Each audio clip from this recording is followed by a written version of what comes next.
ليلة القدر خير من ألف شهر. بسم اللہ الحمد للہ والصلاة والسلام علی رسول اللہ وعلى آلہ الاطہار وصحبہ الابرار ومن تبعہم بإحسان الى یوم الدین اما بعد فقال النبی صلی اللہ علیہ وسلم من قام لیلۃ القدر ایمانا واحتسابا غفر له ما تقدم من ذنبہ۔ خوش قسمت ہیں وہ حضرات و خواتین جو رمضان المبارک کے بابرکت مہینے میں اللہ کی رحمتوں کو برکتوں کو سمیٹ رہے ہیں، دن کے روزے رکھ رہے ہیں، رات کا قیام کر رہے ہیں، وقت سحر اور وقت افطار استغفار کر رہے ہیں، دعاؤں کا عمل کر رہے ہیں، قرآن کریم کی تلاوت میں مصروف ہیں، اور ان کی زبانیں درود شریف کے ورد سے تر ہیں، صبح و شام کے اذکار ان کی زبان سے جاری اور ساری ہیں، قرآن کریم کی تلاوت کا کثرت سے اہتمام کر رہے ہیں، اور اس کے برعکس محرومی ہے، بدقسمتی ہے، شومی قسمت ان لوگوں کے لیے جن کی زندگیوں میں رمضان المبارک کی کوئی اہمیت نہیں ہے،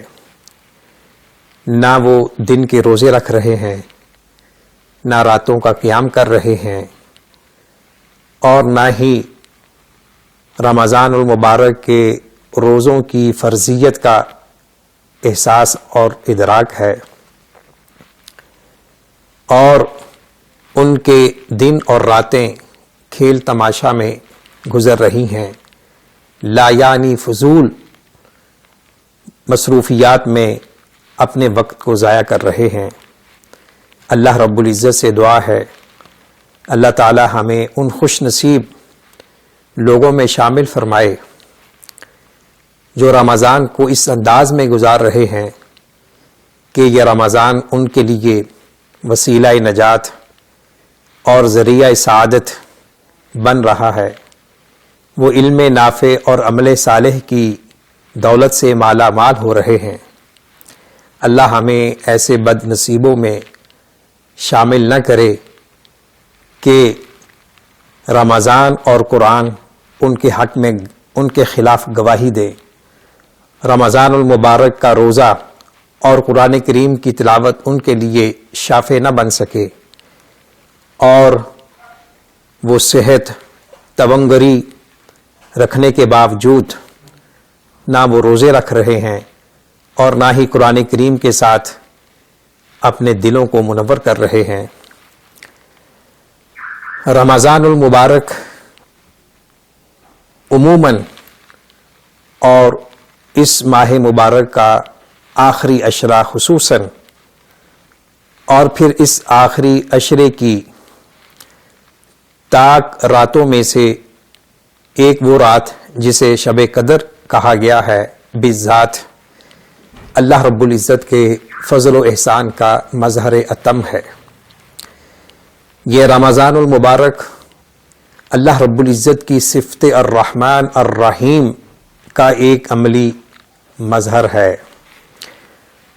رمضان المبارک کی صبحیں، اس کی شامیں، اس کی راتیں خیر ہی خیر ہیں، اور ندا دی جا رہی ہے یا باغی الخیر اقبل و یا باغی الشر اقصر، اے خیر کے طلبگار، اچھائی کے متمنی، آگے آ، اللہ کی طرف متوجہ ہو جا، اللہ کے قریب ہو جا، اے برائی کے چاہنے والے، شر کے طلبگار، بس کر، برائی کو چھوڑ دے، گناہ کو ترک کر دے۔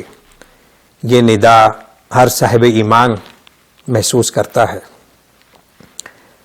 رمضان المبارک سارے کا سارا موسم خیر و برکت ہے، اپنی آخرت کے بیلنس کو وسیع سے وسیع تر کرنے کا مہینہ ہے۔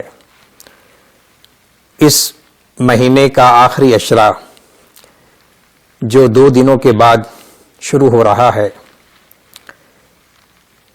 بلکہ 1 دن کے بعد، یہ وہ عشرہ مبارکہ ہے جس کی اہمیت بہت زیادہ ہے۔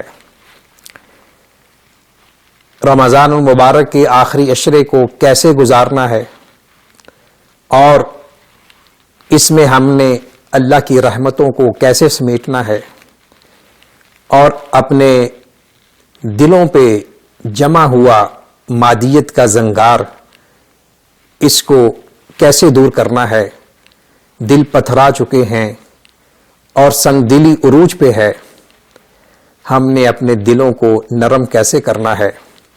افسوس یہ ہے کہ وبائی مرض کرونا کی ہولناکیوں کے باوصف دلوں میں وہ تبدیلی کے اثرات نہیں آ رہے جو آنے چاہیے۔ تو میرے ان سوالات کا جواب آج کی گفتگو کا محور و مرکز ہے۔ تو آئیے نبی اکرم صلی اللہ علیہ وسلم کی پاکیزہ سنت اور سیرت کی روشنی میں ہم معلوم کریں کہ آخری عشرہ جو رمضان المبارک کے آخری 9 یا 10 دنوں پر مشتمل ہے، اس کی اہمیت، فضیلت، عظمت کیا ہے۔ آپ صلی اللہ علیہ وسلم کا ارشاد گرامی ہے، من قام لیلۃ القدر ایمانا واحتسابا غفر له ما تقدم من ذنبہ، جس نے شب قدر کی رات قیام کیا ایمان کی حالت میں، اجر و ثواب کی نیت سے، خلوص للہیت کے جذبات سے سرشار ہو کر اس کے گزشتہ گناہ معاف کر دیے جاتے ہیں۔ صحیح مسلم کی روایت ہے، اور یہ شب قدر آخری عشرے کی 5 طاق راتوں میں سے ایک رات ہے۔ یہ شب قدر نزول قرآن کی رات ہے۔ انا انزلناہ فی لیلۃ القدر وما ادراک ما لیلۃ القدر لیلۃ القدر خیر من الف شہر تنزل الملائکۃ والروح فیہا باذن ربہم من کل امر سلام ہی حتی مطلع الفجر۔ یہ وہی عزت، توقیر، تقدیر کی رات ہے کہ اس رات آنے والے سال کے اعمال کا فیصلہ ہوتا ہے۔ انسان کی خوشبختی، بدبختی، رزق، بے روزگاری کے حوالے سے، صحت، تونگری، بیماری کے حوالے سے سالانہ تقدیر کے فیصلے ہوتے ہیں۔ فیہا یفرق کل امر حکیم امرا من عندنا۔ تو اس رات کی تلاش میں ہمیں جستجو کرنی ہے، اللہ کو منانا ہے۔ اس وقت اللہ رب العزت پورے عالم بشریت سے سخت ناراض ہیں، اور دنیا کا شاید ہی کوئی ایسا خطہ کرونا مرض سے محفوظ رہا ہو۔ دن بدن اس میں شدت آ رہی ہے اور متاثرین اور اموات کی ریشو بڑھ رہی ہے۔ ان حالات میں ضرورت اس بات کی ہے کہ اللہ کی طرف رجوع کیا جائے۔ وَلَنُذِيقَنَّهُم مِّنَ الْعَذَابِ الْأَدْنَىٰ دُونَ الْعَذَابِ الْأَكْبَرِ لَعَلَّهُمْ يَرْجِعُونَ۔ اگرچہ اس وبائی امراض کے بڑے خطرناک اثرات و نتائج ہم بھگت رہے ہیں، دیکھ رہے ہیں، سر آنکھوں مشاہدہ کر رہے ہیں، لیکن قیامت والے دن کے عذاب سے ابھی تک یہ عذاب ہلکا ہے، اور اللہ تعالیٰ کی یہ سنت ہے کہ بڑے عذاب سے پہلے چھوٹے عذاب سے لوگوں کو دوچار کرتے ہیں، تاکہ اللہ کے باغی، نافرمان، سرکش، اللہ کے شریعت سے بھاگنے والے وہ پلٹ آئیں، حقیقت کی طرف آ جائیں، سچائی کی طرف آ جائیں۔ اور آج دنیا کے بڑے بڑے طاقتور انسان جن کو اپنی آئی ٹی اور اپنے وسائل زندگی پر بڑا ناز تھا، وہ مجبور ہو کر یہ کہہ رہے ہیں کہ اس مرض کا اب ایک ہی حل ہے کہ آسمان والے سے تعلق پیدا کیا جائے، اس سے مانگا جائے۔ ہر انسان اب اپنے اپنے انداز میں آسمان والے رب العالمین سے تعلق پیدا کر رہا ہے۔ مسلمان رمضان المبارک میں اپنے رب کے ساتھ تعلق کو مضبوط سے مضبوط تر کرتے ہیں، اور آخری عشرہ اللہ کے ساتھ تعلق پیدا کرنے کا، اللہ کے ساتھ مناجات کرنے کا، دلوں کو نرم کرنے کا ایک بہترین ذریعہ ہے۔ ام المؤمنین حضرت عائشہ صدیقہ رضی اللہ تعالی عنہا فرماتی ہیں ان النبی صلی اللہ علیہ وسلم کان اذا دخل العشر احیا لیلہ وایقظ اہلہ وشد مئزرہ، متفق علیہ۔ بہت ہی جامع حدیث ہے کہ آپ صلی اللہ علیہ وسلم جب رمضان کا آخری عشرہ شروع ہوتا تو ساری رات بیدار رہتے، گھر والوں کو بیدار رکھتے اور کمر بستہ ہو کر اللہ کی خوب عبادت کرتے۔ اس وقت اللہ نے کرونا وائرس کی وجہ سے بہت سے لوگوں کو فراغت کے لمحات عطا کیے ہوئے ہیں۔ یہ اس وبائی مرض کا ایک پازیٹو پہلو ہے۔ اسکول، کالجز، یونیورسٹیز کے طلباء و طالبات اپنی سٹڈی سے کٹ آف ہیں، امتحان کینسل ہونے کی وجہ سے خوش و خرم ہیں۔ کیا ہی اچھا ہو کہ فراغت کے ان لمحات کو اللہ کی یاد میں صرف کیا جائے اور قرآن کریم کی کثرت سے تلاوت کی جائے۔ رمضان المبارک کے آخری عشرے میں جو ایک عظیم و شان عمل ہے وہ اعتکاف کا ہے۔ اگر حالات اس بات کی اجازت دے رہے ہیں، SOPs کے مطابق مسجد میں اعتکاف کیا جا سکتا ہے تو کرنا چاہیے۔ آپ صلی اللہ علیہ وسلم کا معمول تھا کہ رمضان کے آخری عشرے میں اعتکاف فرماتے۔ اگر کسی کو یہ میسر نہیں ہے اور اس کی یہ نیت تھی کہ میں مسجد میں اعتکاف کروں، اگر وہ وہی کام جو حالت اعتکاف میں کرتا تھا اپنے گھر میں بیٹھ کر کرے تو انشاءاللہ اسے اعتکاف کا ثواب ملے گا۔ تو اللہ رب العزت کے ساتھ قربت پیدا کرنے کا ایک اہم ذریعہ اعتکاف ہے۔ تو خلوت میں اور تنہائی میں اللہ رب العزت کے ساتھ اپنے تعلق کو مضبوط کرنے کے لیے یہ ایک موسم خیر و برکت ہے۔ ایک دوسری حدیث میں حضرت عائشہ رضی اللہ تعالی عنہا ہی اس حدیث کی راویہ ہیں، فرماتی ہیں کہ اللہ کے رسول صلی اللہ علیہ وسلم یجتہد فی العشر الاواخر ما لا یجتہد فی غیرہا، رواہ مسلم، کہ آپ اس عشرے میں اس قدر عبادت کرتے کہ سال کے کسی دوسرے دنوں میں اتنی عبادت نہیں کرتے تھے۔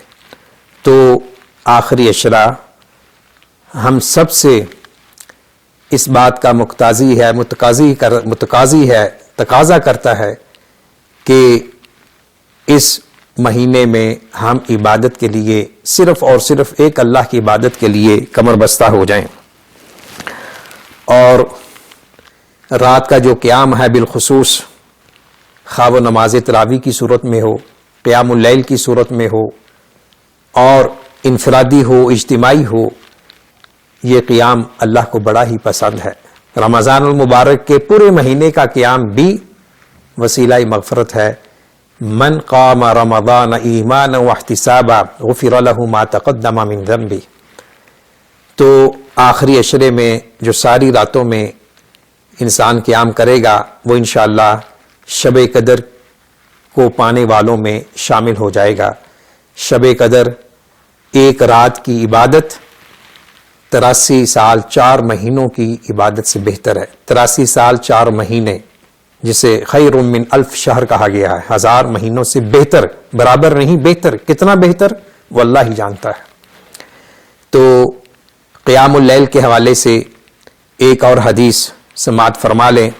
حضرت عبداللہ ابن سلام رضی اللہ تعالی عنہ اس حدیث کے راوی ہیں۔ وہ فرماتے ہیں کہ جب آپ صلی اللہ علیہ وسلم مدینہ ہجرت کر آئے، مکہ سے مدینہ یثرب میں تشریف لائے، تو سب سے پہلے جو میں نے آپ کا فرمان سنا وہ یہ ہے، اس فرمان کو ذرا غور سے سنیے اور اندازہ کیجئے کہ ہمارا دین اسلام حقوق العباد پر کتنا فوکس کرتا ہے۔ بعض لوگ یہ سمجھتے ہیں کہ ہمارے دین میں اخلاقیات کا درس نہیں ہے، عبادت، نماز، روزے رمضان کے روزوں پہ فوکس کیا جاتا ہے، یہ درست نہیں ہے۔ رمضان کے روزوں کا بھی ایک اہم مقصد تحسین کردار ہے، تعمیر اخلاق ہے، تشکیل کردار ہے۔ تو اس حدیث کو سماعت فرمائیں۔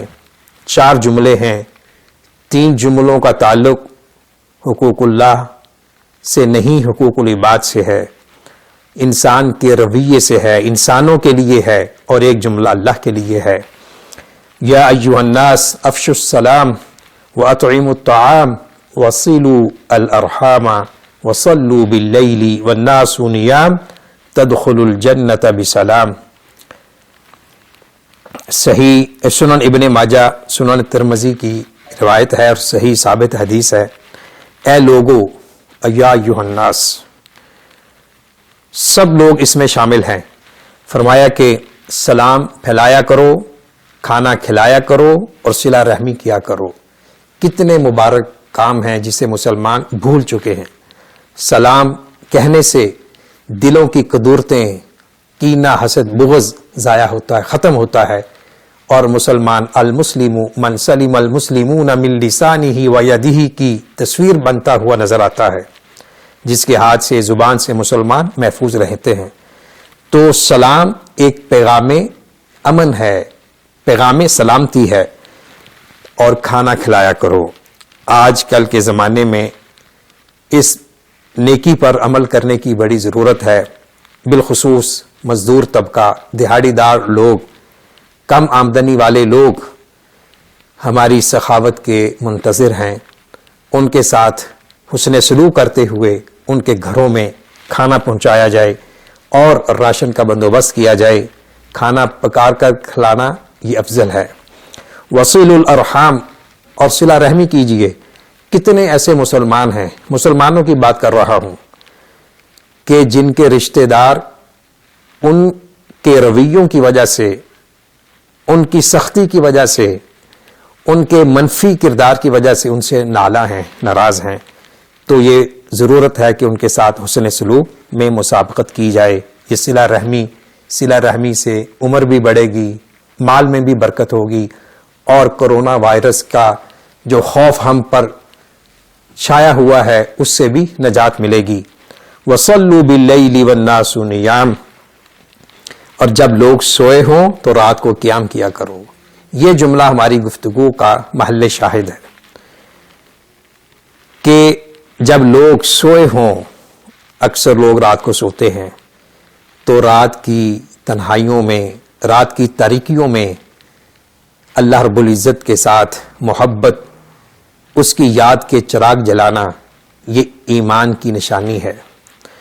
اور تاریخ ہمیں بتلاتی ہے کہ مشاہیر اسلام میں سے جس نے بھی کوئی مقام و مرتبہ حاصل کیا، حکومت کے اعتبار سے، علم کے اعتبار سے، دولت کے اعتبار سے، معاشرت، سیاست کے اعتبار سے، اس کے اسباب کامیابی میں سے ایک اہم سبب کہ وہ رات کو اٹھ کر اللہ سے مناجات کرتے تھے، اللہ رب العزت کو یاد کرتے تھے، قیام اللیل کرتے تھے۔ اور عباد الرحمن کی صفات میں ہے وَعِبَادُ الرَّحْمَنِ الَّذِينَ يَمْشُونَ عَلَى الْأَرْضِ هَوْنًا وَإِذَا خَاطَبَهُمُ الْجَاهِلُونَ قَالُوا سَلَامًا وَالَّذِينَ يَبِيتُونَ لِرَبِّهِمْ سُجَّدًا وَقِيَامًا، جو رات کو قیام کرتے ہیں، سجدہ کرتے ہیں اپنے رب کی رضا کے لیے، اور یہ دعا کرتے ہیں ربنا اصرف عنا عذاب جہنم ان عذابها کان غراما، اے اللہ ہم سے عذاب جہنم کو دور کر دے۔ تو یہ ماہ مبارک، اس کے آخری مبارک دن، اس میں جنت کا سوال کرنا چاہیے، جہنم سے پناہ مانگنی چاہیے، اور جسے جنت کا سرٹیفکیٹ مل جائے وہ بامراد ہے، خوش قسمت ہے، اور جس نے رمضان میں اللہ رب العزت سے جہنم سے آزادی کا پروانہ حاصل نہ کیا وہ بہت ہی بدقسمت ہے، محروم کائنات ہے۔ تو حدیث کا آخری جملہ تدخل الجنت بسلام، یہ 4 کام کرو گے تو جنت میں امن کے ساتھ، سلامتی کے ساتھ داخل ہو جاؤ گے۔ جنت یہ اللہ رب العزت کی طرف سے ایک بشارت ہے، خوشخبری ہے۔ جنت کے حصول کے لیے محنت کرنا، جستجو کرنا، دعا کرنا، یہ مطلوب ہے۔ اللہ کے رسول صلی اللہ علیہ وسلم کی بہت سی احادیث اور قرآن کریم کی بہت سی آیات ہمیں یہ بتلاتی ہیں کہ جو اہل ایمان ہوتے ہیں، اہل تقیٰ ہوتے ہیں، جن کے دلوں میں خوف خدا ہے، آخرت کی محبت ہے، وہ اللہ سے جنت کا سوال کرتے ہیں اور جہنم سے پناہ مانگتے ہیں۔ صبح و شام یہ دعا کرنی چاہیے، اللہم انی اسألک الجنہ واعوذ بک من النار، اے اللہ جنت کا سوال کرتا ہوں اور جہنم سے پناہ مانگتا ہوں۔ اور یہ بھی دعا کرنی چاہیے، اللہم انی اسألک الجنہ وما قرب الیہا من قول او عمل واعوذ بک من النار وما قرب الیہا من قول او عمل۔ اور آخر میں دعائے شب قدر کو مت بھولیے، کثرت کے ساتھ وہ دعا پڑھیں جو نبی اکرم صلی اللہ علیہ وسلم نے اپنی زوجہ محترمہ ام المؤمنین عائشہ صدیقہ رضی اللہ تعالی عنہا کے سوال پر ان کو بتلائی تھی، اللہم انک عفو تحب العفو فاعف عنی، اے اللہ تو بہت ہی معاف کرنے والا ہے، معافی کو پسند کرتا ہے، سو مجھے بھی معاف کر دے۔ تو یہ دعائے شب قدر ہمارے گھر کے ہر فرد کو یاد ہونی چاہیے، اٹھتے بیٹھتے لیٹتے چلتے ہوئے ہر وقت زبان پہ اس دعا کا ورد ہونا چاہیے، اور جہاں ہم اپنے گناہوں پر آنسوہائے ندامت بہاتے ہوئے اللہ سے مغفرت طلب کریں، وہاں ہم امت کو اپنی دعاؤں میں یاد رکھیں، بالخصوص وہ مسلمان جو غیروں کے ظلم و استبداد کا نشانہ بنے ہوئے ہیں، بالخصوص کشمیر، فلسطین، یہ ہمارے اسلامی دینی بھائی ہیں، ان کو ضرورت ہے سپورٹ کرنے کی، دعاؤں کے ذریعے، مال کے ذریعے، سیاسی اخلاقی اعتبار سے، اور جو لوگ مظلوم کے ساتھ کھڑے ہوتے ہیں اور مظلوموں کو اپنی زندگی میں جگہ دیتے ہیں تو اللہ تعالیٰ ان کے رزق میں اور ان کے مالوں میں برکت دیتے ہیں۔